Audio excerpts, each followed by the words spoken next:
Hello guys, welcome back to my channel. Today we're going to start the Scorpio season. We're going to start and be reading for Krystal Jung. She had been requested a lot of times, and I was looking for my channel and I noticed that I believe the only reading that I did for her was 2 years ago with her and Kai past relationship.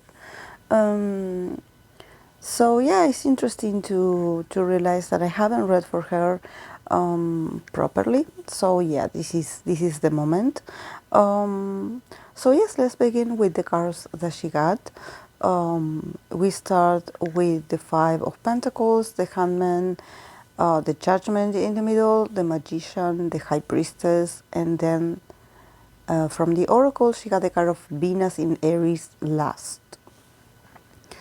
So and there's no need to say that she is a Scorpio. This is why I'm reading for her. And definitely, wow, I'm like, because I was observing the spread and I was like, a lot of major arcanas, a lot of major arcanas, and it's interesting because I get this very spiritual vibe, like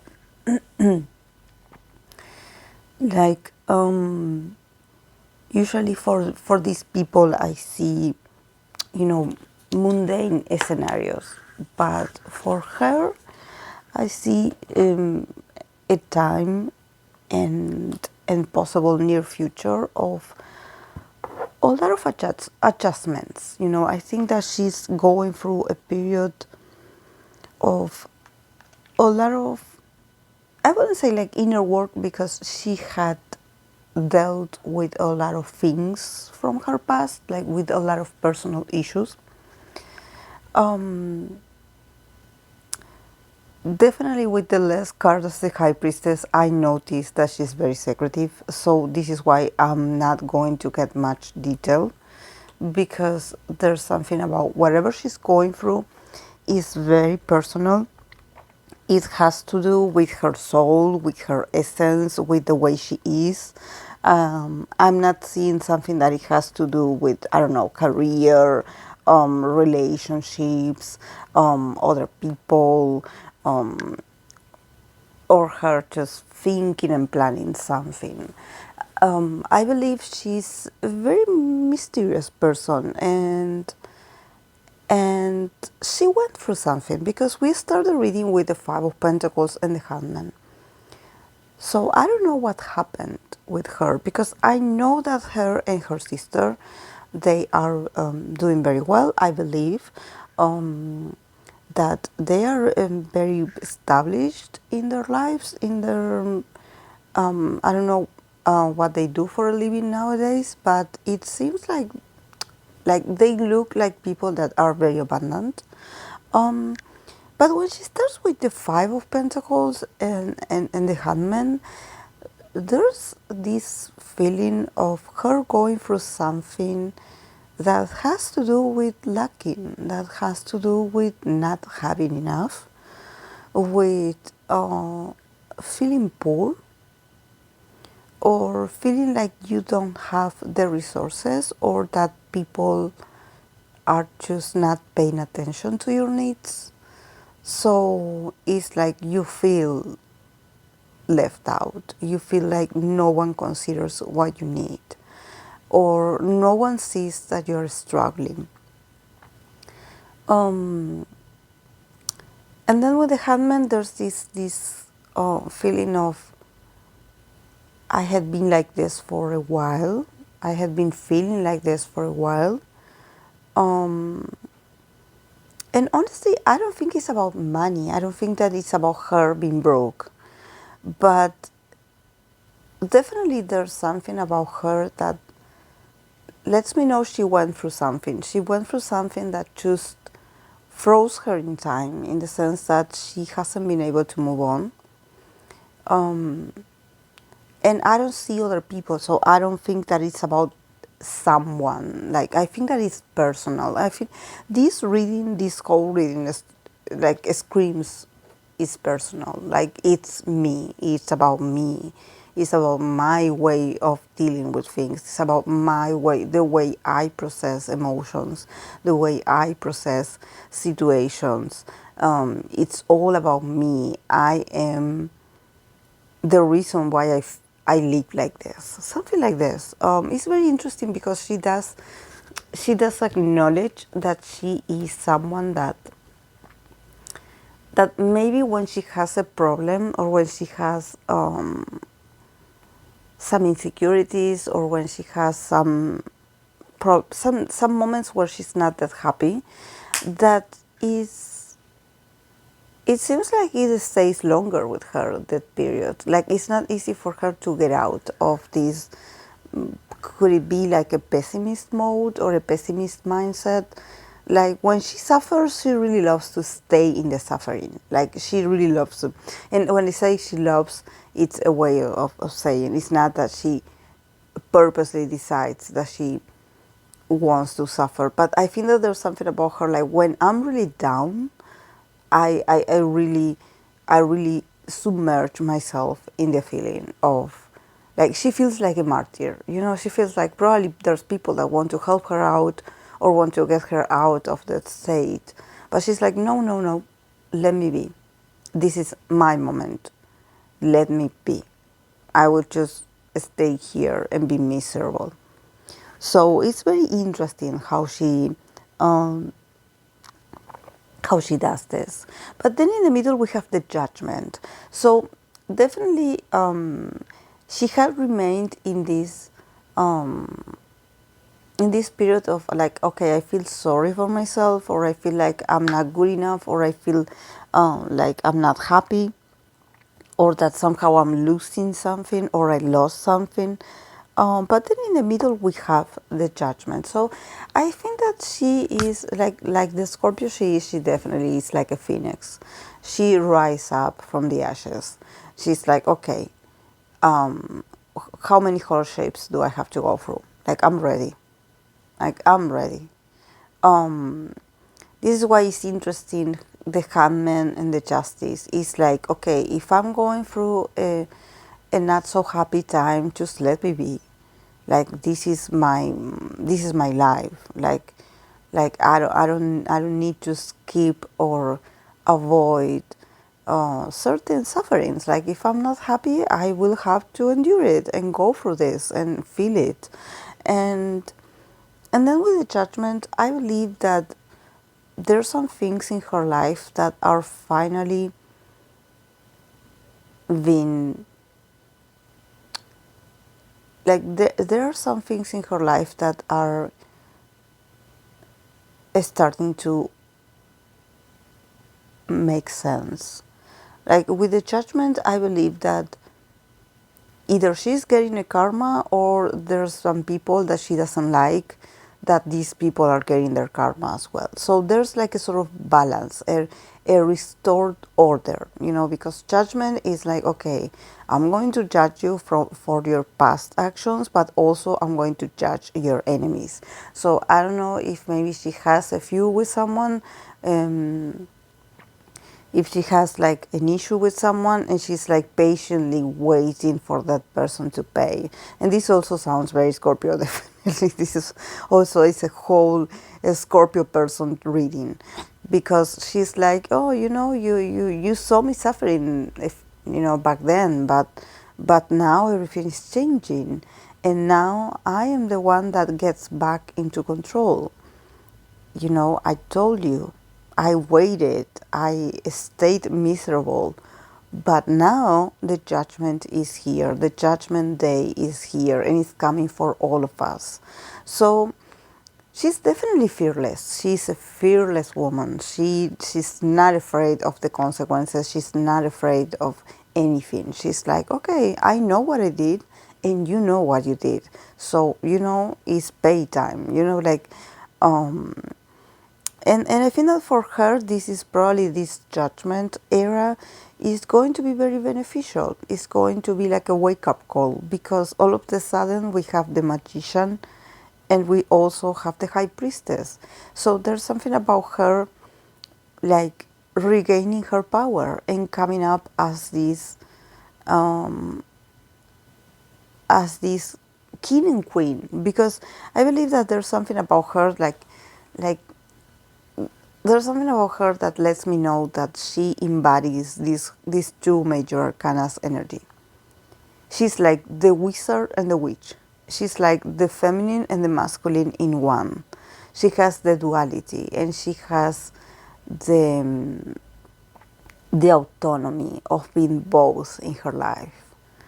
A very powerful woman, definitely very powerful, and she's regaining that power. She definitely is regaining that power. She's like, okay, I'm coming back stronger, like stronger than ever. So, prepare yourselves. Um, I think that for her, it's these times of suffering, I would say, or feeling a bit sorry for herself. I think that it allowed her to see, you know, who are these people that are around her. There's something about her also putting to a test relationships. And, since we are in Scorpio season, probably not only for Scorpio people, but probably for all of us, there's going to be a sense of elimination or detox. We are going to lose relationships, or we're going to, I don't know, enter into new relationships. But there's all going to be like, okay, like I lose this, but I gain this back. So for her, it's all about her power. It's about like, okay, I went through something that I wasn't that happy, but now that I'm seeing that the universe is finally, settling the scores, I'm like, oh, I'm happy, I'm satisfied, and I'm getting back to be a creator. There's something about her being her own boss, and it can be professionally, but also it's her way of life. Um, and I also believe that probably she's like waiting for her charming prince, I would say, like because when I see the magician and the high priestess, definitely I see a woman that, like I mentioned, she can be both. She can be a magician and she can be a high priestess. But at the same time, I think that she wants that complement. She wants that, I would say, that other half, that significant other. She wants that person that can complete her. But she refuses to to lower her standards. She wants this person to be as magnetic and magical and esoteric as her. She doesn't want a simple guy or just a pretty face or just like, a famous guy. She wants a magician. She wants a leader. She wants someone that is the maker of their own dreams. She's like thinking about it. She's like thinking like, okay, I had been all these years alone, and I need to find my other half. Like I need to find my complement, and this has to be someone that is like the opposite version of me. Like she needs that counterpart, that partner. And probably she's looking for it. She's looking for it. So I don't know. I don't know because it doesn't let me see what happened exactly. But maybe she tried a relationship with someone that she felt like giving the chance to that someone, but then she found out that this person was like, I don't know why I get the word of, this person was lower than me or lower than my standards.